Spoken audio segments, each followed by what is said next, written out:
ETF index mutual funds నేర్చుకుని stock మార్కెట్లో రాణించాలనుకుంటున్నారా? వెంటనే ఈ నెంబర్కి కాల్ చేయండి. అమెరికా వర్సెస్ ఇండియా సుంకాల వార్ ముదిరిపోతూనే ఉంది. మరోవైపు డొనాల్డ్ ట్రంప్ తీసుకుంటున్నటువంటి వీసా పాలసీ రిలాక్సేషన్స్ లేదా కొత్త విధానాలు ఆసక్తికరంగా మారిపోతున్నాయి. ఇప్పుడు గతంలో అమలు చేసిన వీసా బాండ్ పైలట్ ప్రోగ్రామ్ని మళ్ళీ ఇంకోసారి దుమ్ము దులిపి అమలు చేయడానికి అమెరికా ప్రభుత్వం సన్నద్ధమవుతుంది. అసలు ఈ వీసా బాండ్ ప్రోగ్రామ్ ఏంటి? అమెరికా వెళ్ళాలంటే ఇండియన్స్కి ఈ ప్రోగ్రాం వలన వచ్చేటువంటి ఇబ్బందులు ఏమైనా ఉన్నాయా? అసలు ఈ ప్రోగ్రాం ఎవరిని ఉద్దేశించి చేస్తున్నారు? దీన్ని విశ్లేషించే ప్రయత్నం చేద్దాం. మనతో పాటు అమెరికా నుంచి లైవ్లో జాయిన్ అవుతున్నారు లాల్ రీసెర్చర్ సాయి శ్రీనివాస్ రెడ్డి గారు. సాయి శ్రీనివాస్ గారు నమస్తే. నమస్తే సార్. సాయి శ్రీనివాస్ గారు, ఈ కొత్త ప్రోగ్రామా ఇది పాత ప్రోగ్రామా అని చర్చ ఒకటి నడుస్తుంది. Bond programme, visa bond pilot project అని ఆల్రెడీ ఇంత ముందర చేశారు, ఆపేశారు. ఎప్పుడో 4-5 ఏళ్ళకి, అంటే అప్పుడు కూడా ట్రంప్ ఉన్న టైంలోనే జరిగింది. ఏంటి అసలు ఈ ప్రోగ్రామ్ కాన్సెప్ట్ ఏంటి? ఎవరిని ఉద్దేశించి మళ్ళీ అమలు చేయాలనుకుంటున్నారు? సో యూజువల్గా ఈ బాండ్ ప్రోగ్రామ్ అనేది ఈరోజు కొత్త ప్రోగ్రామ్ కాదు సార్. మీరు చెప్పినట్టు ఇది ఆల్రెడీ 2020లో ఇంప్లిమెంట్ అయ్యింది. అంటే ఆ రోజు 200 నుండి 300 అప్లికెంట్స్ కి ఇలా వీసా బాండ్ అనేది ఇవ్వడం జరిగింది సార్. అట్లనే ఇది already immigration and nationality act చట్టం ప్రకారం ఆల్రెడీ ఈ వీసా బాండ్ రిక్వైర్మెంట్ అనేది ఉంది. అంటే ఎవరికైనా కానీ వాళ్ళ మీద డౌట్ ఉంటే వాళ్ళు తిరిగి రారు, తిరిగి పోరు, ఇక్కడే ఉండిపోతారు, అమెరికాలో ఉన్నారు అనుకుంటే మాత్రము వాళ్ళకి అప్పుడు బాండ్ పెట్టి మీరు లోపలికి రండి అనేది చెప్పడానికి అది ఎప్పుడు నుండో ఉంది. ఈ రోజు కొత్త ఏం కాదు. కానీ ఇతను ఏం చేస్తున్నారంటే ట్రంప్ అడ్మినిస్ట్రేషన్ వచ్చిన తర్వాత అంటే కొంచెం కఠినంగా ఈ వీసా పాలసీస్ తీసుకొని రావాలని మళ్ళీ ఇది ఇంప్లిమెంట్ చేయడానికి ట్రై చేస్తున్నారు సార్. అంతే. అంటే గతంలో చేసినప్పుడు ఏ కంట్రీస్కి పైన ఇంప్లిమెంట్ చేశారు? అందులో వచ్చే ఇబ్బందులు ఏంటి? సో యూజువల్ గా లాస్ట్ టైమ్ అంటే చాలా తక్కువ కంట్రీస్ సార్. అంటే ఇప్పుడు ఈ జాంబియా, మలావి, లిబియా, ఈ కొన్ని దేశాలు ఉంటాయి కదా సార్, కొంచెం సివిల్ వార్ నడిచేది, లేకపోతే అక్కడ ఈ పాస్పోర్ట్ ఇష్యూ చేసేటప్పుడు సరిగ్గామైన సెక్యూరిటీ డీటెయిల్స్ తీసుకోకుండా ఇష్యూ చేయడము, లేకపోతే హై ఓవర్ స్టేస్ ఉంటాయి కదా సార్. ఇక్కడికి ఈ దేశాలకు వచ్చేసి కంప్లీట్ గా చాలా రోజులు ఉంటారు అనుకున్న వాళ్ళ డౌట్ పడిన వాళ్ళందరికీ ఇష్యూ చేయడం జరిగింది సార్. అంటే ఆ రోజు ఏంటంటే ట్రంప్ అడ్మినిస్ట్రేషన్ లో ఇది ఇంప్లిమెంట్ చేయాలి అనుకోవడం స్టార్ట్ చేశారు. ఇది బైడెన్ అడ్మినిస్ట్రేషన్ లో ఇంప్లిమెంటేషన్ జరిగింది సార్. బైడెన్ అడ్మినిస్ట్రేషన్ వస్తేనే ఆ రోజు కోవిడ్ అనేది స్టార్ట్ అయిపోయింది. అప్పటికే కోవిడ్ అనేది స్టార్ట్ అయిన తర్వాత అంటే అప్పటికి కొంచెం ఇంత ఇంటర్నెట్ కానీ ఇంత టెక్నాలజీ అని సరిగ్గా లేకపోవడం వల్ల ఈ domestic department of homeland security కానీ యుఎస్సిఎస్ కానీ కొంచెం మంచి కోఆర్డినేషన్ ఉండేది కాదు. సో ఈ బాండ్ రిక్వైర్మెంట్ అనేది ఎవరికి ఇవ్వాలి, ఎలా ఇవ్వాలి, ఒకవేళ ఇచ్చిన తర్వాత రీఫండ్ అనేది ఎలా ఇవ్వాలి, ఎన్ని రోజులు మన దగ్గర డబ్బులు పెట్టుకోవచ్చు, ఎలా ఫోర్ఫీచర్ చేయొచ్చు అని ఇలా కొన్ని కండిషన్స్, కొన్ని డౌట్స్ అన్ని ఉంటాయి కదా సార్. ఒకసారి ఏ యాక్ట్ అయినా కానీ ఒకసారి ఇంప్లిమెంటేషన్ అయినంత వరకు మనకు అర్థం కాదు ఈ ఏ ప్రాక్టికల్ కన్సిడరేషన్స్ క్వశ్చన్స్ కానీ వస్తాయి అనేది. ఆ రోజు కూడా సేమ్ ఇట్లనే. సో నార్మల్ గా ఆ రోజు 200 నుండి 300 వరకు ఇంప్లిమెంట్ చేయాలని ట్రై చేసి మళ్ళీ వెనక్కి తీసుకోవడం జరిగింది. సో అసలు బాండ్ అంటే ఎంత పెట్టాల్సి ఉంటుంది? ఒకవేళ ఇండియన్స్ కానీ వేరే వాళ్ళు కానీ ఏ దేశానికి ప్రిఫర్ చేస్తే ఆ దేశానికి సంబంధించిన వాళ్ళు బాండ్ అంటే ఎంత వాల్యూమ్లో అమౌంట్ పెట్టాల్సి ఉంటుంది?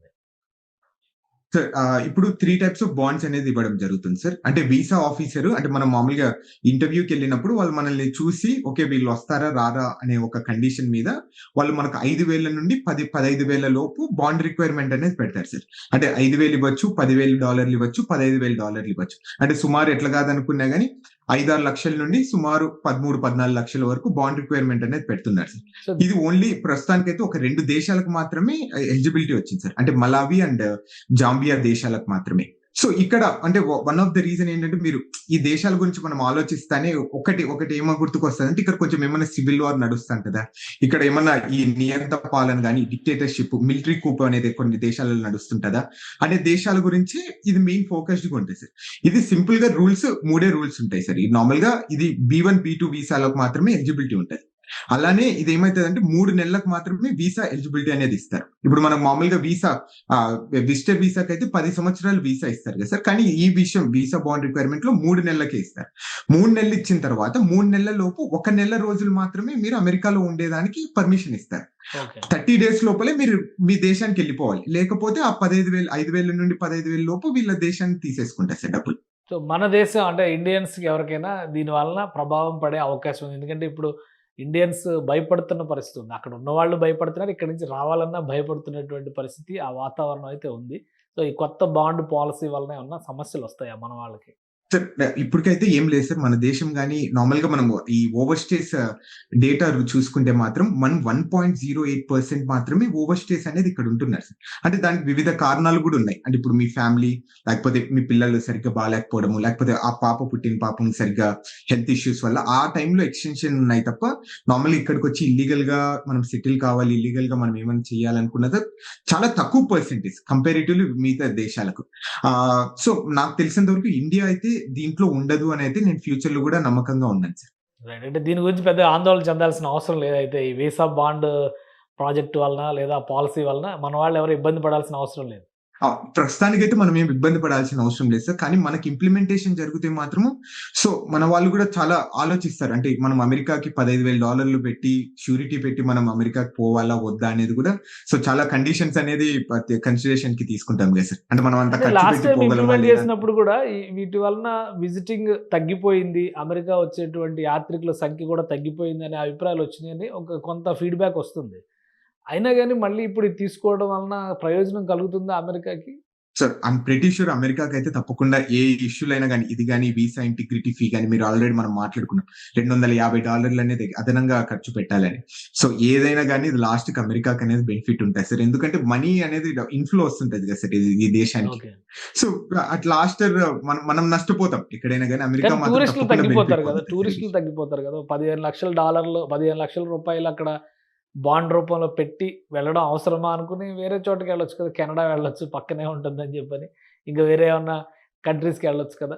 సో దానివలన డౌన్‌ఫాల్ అనేది ఉండదా? అమెరికా సందర్శకుల సంఖ్య పడిపోవడం అనేది ఉండదా? సార్ అంటే మనం ప్రాక్టికల్‌గా ఇది ఇంప్లిమెంటేషన్ అయితదా? కాదా? మన ఇండియాకనేది పక్కన పెట్టుకుంటే ఇది ఆల్రెడీ గత 5, 6 నెలల నుండి ఈ టూరిస్ట్ వీసా గాని, F1 వీసా గాని విపరీతంగా తగ్గిపోవడం జరిగింది సార్. అంటే మన ఏదో ఒక న్యూస్ చూస్తుంటే $44 బిలియన్ ఈ టూరిజం, F1 వీసా మీద వచ్చే డబ్బులు అమెరికాకి రాకోకుండా ఎళ్ళిపోయినాయంట. అంటే వివిధ దేశాలకు ఆస్ట్రేలియా కానీ, జర్మనీ కానీ, కెనడా కానీ. సో అంటే మీరన్నట్టు అది కూడా వాస్తవమే అయ్యుండొచ్చు సార్. అంటే అది రిజల్ట్స్ వచ్చేంత వరకు మనకు కన్ఫర్మ్‌గా చెప్పలేము. కానీ ఇది మాత్రం ప్రస్తుతానికి 2 దేశాలకే అప్లికబుల్ కాబట్టి మనం ఇప్పుడు సో అంటే ప్రస్తుతానికి అయితే అమలు ఇండియా అమలు పెద్ద చేయడం ఆలోచించదు. పక్కా అయిపోయిందా? అంటే డేట్ ఫిక్స్ అయిపోయిందా అమలు చేయడానికి? ఆగస్ట్ 20 నుండి ఇది ఇంప్లిమెంటేషన్ జరుగుతుంది sir. Right. Right. Thank you Srinivas Reddy గారు. మీ అభిప్రాయాలు తెలియజేసినందుకు. ఇది అమెరికా ప్రభుత్వం తీసుకున్నటువంటి ఒక కొత్త నిర్ణయం. పైలట్ ప్రాజెక్ట్ అని గతంలో చెప్పారు. ఇప్పుడు అదే నిర్ణయాన్ని మళ్ళీ అమలు చేస్తూ వీసా బాండ్ పాలసీని అమల్లోకి తీసుకొస్తున్నారు డొనాల్డ్ ట్రంప్. ఈ విధానం ప్రకారం ఏంటంటే అమెరికా సందర్శనకు వెళ్ళేవాళ్ళు B1, B2 వీసాలు పొందాలనుకునేవాళ్ళు ముందుగానే ష్యూరిటీ డిపాజిట్ పెట్టాల్సి ఉంటుంది. కాబట్టి ప్రస్తుతానికి 2 దేశాలని ఈ లిస్ట్‌లో పెట్టారు. మిగతా ఏ దేశాలు చేరతాయి? అమెరికా సందర్శకుల సంఖ్యపైన ఇది ఎలాంటి ప్రభావం చూపిస్తుందనేది ఆగస్టు 20 నుంచి ఇంప్లిమెంటేషన్ అవుతుంది కాబట్టి ఆ తర్వాత సమీక్ష చేయాల్సిన అవసరం ఉంటుందని చెప్పని భూమిరెడ్డి సాయి శ్రీనివాస్ రెడ్డి గారు చెప్తున్నారు. ఇది special discussion. Keep watching. Suman టీవీలో మీ పర్సనల్ అండ్ బిజినెస్ ప్రమోషన్స్ కోసం కింది నెంబర్కి కాంటాక్ట్ చేయండి.